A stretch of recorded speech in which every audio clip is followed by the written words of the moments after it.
Hello everyone, welcome in my YouTube channel Deepti Tutorials. Students, in this video we will discuss the question answers of the poem The Lake Isle of Innisfree. So before starting the question answers, let's take the quick recap of the poem. This poem, The Lake Isle of Innisfree, is written by William Butler Yeats. और इसमें poet क्या कहते हैं कि वो अपनी life से, अपना जो उनका वर्किंग स्केड्यूल है या लाइफ से बहुत ज़्यादा परेशान हो चुके हैं, थक चुके हैं, इतना बिजीनेस से वो बहुत ज़्यादा टायर्ड हो चुके हैं कि अब वो अपनी लाइफ कहाँ बिताना चाहते हैं, किसी शांत प्लेस पे शांतिपूर्वक अपनी लाइफ व्यतीत करना चाहते हैं। तो इस चीज़ के लिए उनको सबसे पहला ख्याल कहाँ का आता है? The lake isle of Innisfree. ये वो जगह है जहाँ पर जो पोएट हैं वो अपने बचपन में गए थे, तो वहाँ की नेचुरल ब्यूटी ने उनको बहुत ज़्यादा अट्रैक्ट किया था। इसी वजह से पोएट कहते हैं कि अब वो अपनी आगे की जो भी लाइफ है वो कहाँ बिताना चाहते हैं? Lake isle of Innisfree. और वहाँ की नेचुरल ब्यूटी में वो अपनी लाइफ में शांतिपूर्ण तरीके से निकालना चाहते हैं। वो वहाँ पे क्या करना चाहते हैं? वो वहाँ पे कोई लेविश लाइफ नहीं जीना चाहते। वो एक छोटा सा मट का घर बनाएंगे मिट्टी का, और उसमें छोटे छोटे जो लकड़ी के टुकड़े वैलेट्स होते हैं वो लगा के एक छोटा सा घर बनाएंगे। अपने खाने पीने के लिए वो बीन्स लगाएंगे, हनी बी का इंतज़ाम करेंगे, वो उसको रखेंगे अपने पास में। और वहाँ पर जो भी वहाँ की जो मॉर्निंग है, वहाँ की जो इवनिंग है, नून है, नाइट है, वहाँ की जो स्पेसिफिक ब्यूटीज़ हैं इनकी, वो सबको वो एंजॉय करना चाहते हैं। जो क्रिकेट का एक रिदमिक साउंड होता है उसको एंजॉय करना चाहते हैं। लिनेट्स जो छोटा पक्षी होता है वो अपना विंग्स फड़फड़ा के वो जो उड़ता है, वो उसकी ब्यूटी को एंजॉय करना चाहते हैं।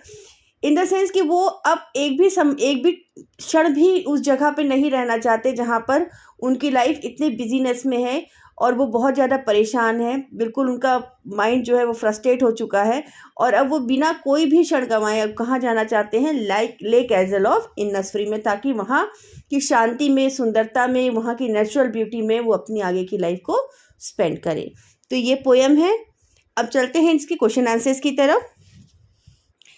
The first question of this poem is, what kind of place is Innisfree? Think about. So your answer is, the Innisfree is a beautiful place where nature is in its full swing.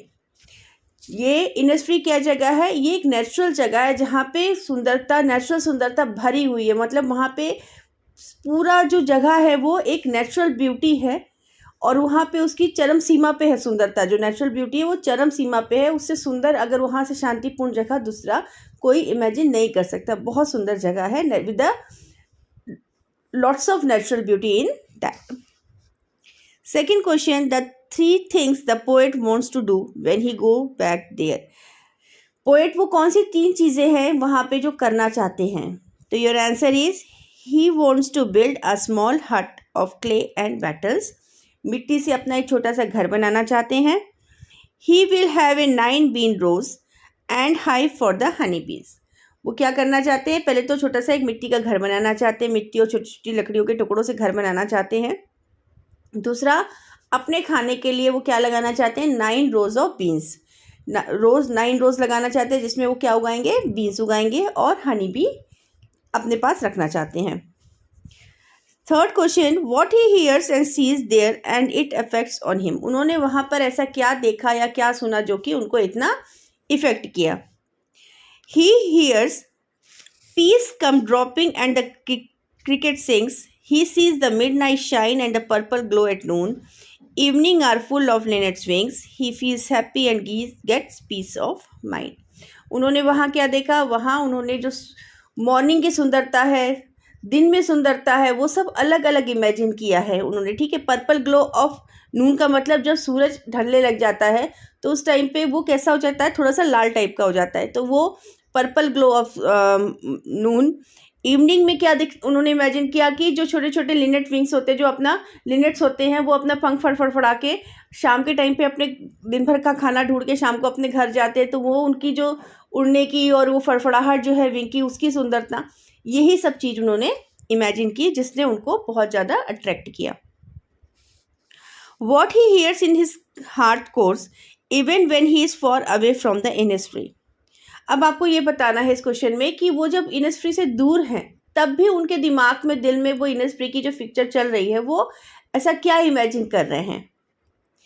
Answer, the poet hears the lake water lapping the shore with the low sound. देखिए कई बार जब समुद्र की या नदियों की लहरें जो होती हैं वो किनारों से टकराती है, जब बहुत ज़ोर से टकराती है तो बहुत तेज़ साउंड होता है, लेकिन जब धीरे धीरे लहरें नदियों की या समुद्रों की टकराती हैं तो बहुत सुंदर सा साउंड आता है। तो वो यही चीज़ उनके दिमाग में, जब वो अपने काम की जगह पर भी हैं वहाँ पर भी उनके दिमाग में, दिल में उसी चीज़ का साउंड उनके दिमाग में घूम रहा है। Question 2. By now, you may have concluded that Innisfree is a simple natural place full of beauty and peace. How does the poet contrast it with he now stands? आपको ये बताना है कि आपको ये तो पता चल गया कि इनिसफ्री कैसी जगह है, बहुत सुंदर नेचुरल ब्यूटीफुल जगह है। अब आपको ये बताना है कि ऐसा क्या चीज़ है जिसको पोएट ने इनिसफ्री से कंट्रास्ट किया है, अभी वो जहाँ पर है उस जगह से, है ना। पोएट ने कंट्रास्ट किया है कि अभी वो जहाँ पर हैं, अपनी जो उनकी रियल लाइफ जहाँ पे वो हैं वहाँ पर से, और इनिसफ्री में उन्होंने क्या कंट्रास्ट किया है। The natural beauty of Innisfree is used and explain in contrast with the roads and the pavement in cities. The pavement of a grey colour and which symbolize decay and death. उन्होंने compare किया है कि अभी जो वहाँ की रोडें हैं और जो सड़कें हैं वो उनको वहाँ किससे कंपेयर कर रहे हैं, डेथ से। और इनिसफ्री को वो किससे कंपेयर कर रहे हैं, full of life natural beauty से। और अभी जो जहाँ पर वो हैं उसको वो कंपेयर कर रहे हैं डेथ से। Do you think is only a place, Innisfree is only a place और a state of mind? Does the poet actually miss the place of his boyhood days? Your answer is the natural beauty of Innisfree is not the creation of the poet's fancy. It is the real place that gives solace to the frustrated souls. The poet longed to live at such a beautiful and peaceful place. He missed it a lot. कोई ये जो Innisfree है कोई imaginary place नहीं है, it is a real place. और यहाँ पर जाके जितने भी परेशान लोग होते हैं या जो फ्रस्ट्रेटेड माइंड्स होते हैं वो जाके रिलैक्स हो जाते हैं, शांति मिलती है। और पोएट यहाँ पे जा चुके हैं, कब गए थे, जब वो छोटे थे अपने बचपन में, वो जाके यहाँ पे टाइम स्पेंड कर चुके हैं और यहाँ की नेचुरल ब्यूटी ने उनको बहुत ज़्यादा अट्रैक्ट किया है। Look at the words the poet use to describe what he sees and hears at Innisfree. अब उसमें पोएट में कुछ वर्ड्स यूज़ किए गए हैं जो पोएट ने इनिसफ्री में या तो देखा या सुना, उसको डिस्क्राइब करते हैं। तो आपको वो वर्ड्स का मतलब बताना है कि इसका क्या मतलब है। First one is bee loud glade. इसका क्या मतलब है? These words creates the picture of the hive and the honey bee humming all around it is in the glade. अब ये जो आपको बी लाउड ग्लेड का मतलब क्या हो गया, जब मधुमक्खियों का मधुमक्खियाँ आवाज़ निकालती है भनभनाहट की, ये उससे कंसर्न है। Evening full of the linnet's wings. Linnet is a bird with wings. When it fluttered its wings, it looks beautiful. जब वो अपने पंख फड़फड़ाते हैं तो बहुत सुंदर लगते हैं, छोटी सी चिड़िया होती है। And when the bird sits on a tree amid its beauty natural scene, it leaves an indelible impression on the mind of the beholder. जब ये अपना पंख फड़फड़ाती है, ये अपना खाना दिन भर खाना ढूंढने के बाद शाम को घर जाती हैं, तो इनके जो पंख फड़फड़ाने की और जाके बैठने की, पेड़ों पे बैठने की जो ब्यूटी है वो बहुत सुंदर लगती है। Lake, water lapping with a low sound. What picture do these words creates in your mind? Lake, water lapping मतलब जो पानी की जो लहरें हैं, लेक की लहरें हैं, वो किनारों से टकरा रही हैं, ये चीज़ आपके दिमाग में क्या पिक्चर क्रिएट करती है? It is an ordinary but bewitching scene.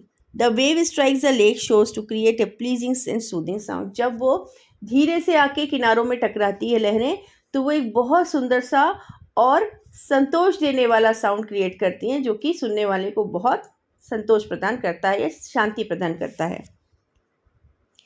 Look at these words.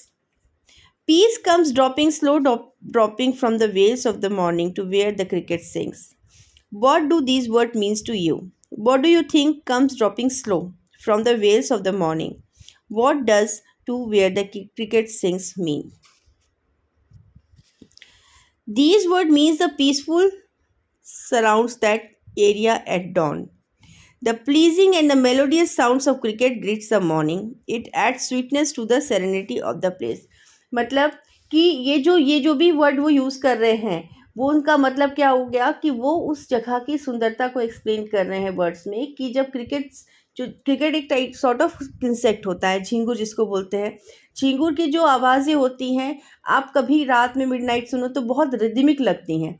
तो ये सारी चीज़ें किसी भी जगह को और नेचुरल उसकी जो ब्यूटी है उसको इन्हेंस करके सामने वाले को दिखाती हैं। Next question is these are some extra question which I have selected from the poem. So let's take a look on them also. What does the poet sees in the evening at Innisfree? Poets ने Innisfree में क्या देखा in the evening? He sees that the sky of Innisfree Island is filled with the small singing birds. कि पूरे जो आकाश है वो किससे भरा हुआ है? छोटी छोटी लिनेट बर्ड से भरा हुआ है, and they fluttering their wings. Where does the poet want to go and why? Poet कहाँ जाना चाहते हैं और क्यों जाना चाहते हैं? The poet wants to go to the solitary and silent isle of Innisfree in the lake. Lough Gill is native country, Ireland. He wants to go there because he is fed up of it with the restless, noisy world of cities and feels strongly nostalgic about life and on the island, which by contrast will be a life of quietness and pleasure. वो poet क्यों जाना चाहते हैं? क्योंकि वो अपनी भाग दौड़ की और ये जो दुनिया है जिसमें उन पे दिन भर काम परेशानी, मतलब वो इतना ज़्यादा फ्रस्ट्रेट हो गए हैं अपनी लाइफ से, इतना हेक्टिक लाइफ से बहुत ज़्यादा परेशान होकर, बिजी लाइफ से बहुत ज़्यादा परेशान होकर वो कहाँ जाना चाहते हैं? लेक आइजल ऑफ इनस्फ्री में, जो कि बहुत शांत जगह है, बहुत शांतिपूर्ण, बहुत सुंदर माहौल है वहाँ पर, और वहाँ की सुंदरता और शांति में ही वो अपनी लाइफ को गुजारना चाहते हैं। What kind of music will the poet enjoy on the Lake Isle of Innisfree? On the Lake Isle of Innisfree, the poet will enjoy the loud music of the bees and the mild music of the wave striking against the shore. एक तो वो क्या enjoy करते हैं? जो हनी बीज, जो बीज का साउंड होता है वो enjoy करते हैं, और दूसरा जब लेक आइजल ऑफ इनस्फ्री का जो लहरें हैं वो जब किनारों से टकराती हैं तो वो जो सुंदर सा साउंड, धीमा मध्यम साउंड प्रोड्यूस होता है, वो उसको एंजॉय करना चाहते हैं। What does the poet dream of enjoying in the evening? In the evening, the poet dream of enjoying the songs of the linnets and the sound of the flapping of their wings as they fly back to their nest. He also hopes to enjoy the song of the cricket in the peaceful surrounding. एक तो Lynette के wings, जो कि अपना खाना दिन भर ढूंढा उन्होंने, उसके बाद जब शाम को वो अपने घर जाने लगती हैं तो वो अपने पंख को उड़ने के जब पंख फड़फड़ाती हैं तो वो बहुत सुंदर साउंड निकलता है। और दूसरा कौन सा साउंड एंजॉय करना चाहते हैं? जो झींगुर का जो म्यूज़िक रिदमिक साउंड आता है, क्रिकेट का रिदमिक साउंड, वो एंजॉय करना चाहते हैं। तो students, here we end the video कैसा लगा बताइएगा, लाइक एंड शेयर कीजिएगा और चैनल को सब्सक्राइब कर लीजिएगा। चलिए मिलते हैं नेक्स्ट वीडियो में। Till then take very good care of your self. Bye.